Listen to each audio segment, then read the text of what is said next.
Salam, bugün bu sualların izahına baxacağıq. Biri bu üsiyə düşən sual. Düzdür, o tipli izah eləmişim, ancaq bunun da izahını verəcəm. Bir də ki, bu suala da baxarıq. Bu sual görünmür, ancaq bu A və B ardıcıl cüt olan hissə. Bu sual, bu sual. Bunların izahına baxacağıq. İndi gəlin bunları skrin edim, mən yerləşdirək, baxaq suallara.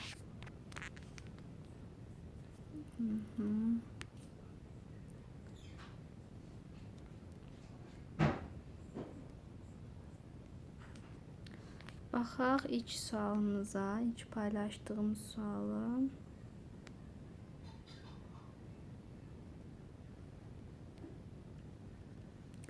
Deməli, nə demişik? A və B ardıcıl cüt ədədlərdir. Əçob AB-miz, əçob AB bərabərdir C-yə. Sonra əçob AB, A üstə gəlinsin 1 və B üstə gəlinsin 1 vermişik 25. 25 üstə gələk A plus B, üzr istəyirəm. 25 üstə gələk A üstə gələk B. Bizdən nə soruşur? A üstə gələk, B üstə gələk, C-ni soruşur. Baxın, A ilə B ardıcıl cütdür. Yəni, hər ikisi 2-yə bölünür də.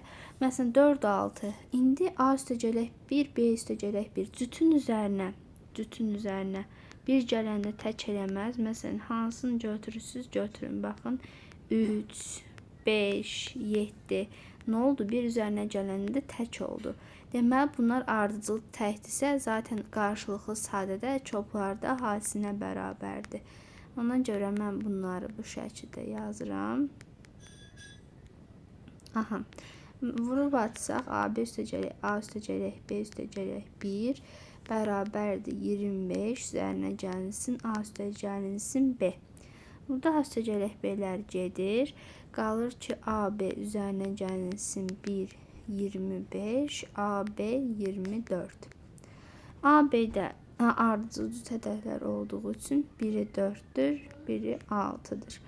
İndi bunların qiymətlərini yerində qoysaq C də çıxır. Əçob AB, baxın burada bu hissədə biz demişik ki, əçob AB C-dir. Yəni 4 ilə 6-nın əçobunu gətirib qoysaq yerinə 4 ilə 6-nın əçobu 12 edər. Deməli, C-miz də 12. A üstə gələk, B üstə gələk, C deyir. Biri 4, 6 və 12. Toplasaq 22. Bu bir paylaşdığımız sual. Bir də baxaq buna. Bu da yəni eyni sualdır. Yəni izah elədiyim tipdədir də. Deyir ki, M-in 5-ə bölünməsindən alınan qalıq. Yəni əvvəlcə qisməti x dedim, qalıq da 2. M nədir? Bölünən, yəni bərabərdir. Bölən vurulsun qismət, vurulsun qalıq. Üstə gəlinsin qalıq. M budur. M-in qiymətini gətirib burada yazacağım. Nətər olacaq? 2 vurulsun 5x üstə gələk 2-nin kvadratı üstə gəlinsin 4 vurulsun 5x plus 2 üstə gəlinsin 7-nin 5-ə bölünməsindən alınan qalıq. 5x bölünür, 5x bölünür, 2 vurulsun 4 üstə gələk 4 vurulsun 2, 8 üstə gələk 7.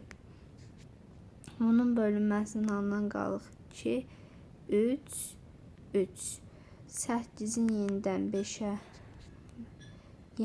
8-in 5-ə bölünməsindən alınan qalıq 3-dür. Yəni, yekun nəticə cavab 3-dür.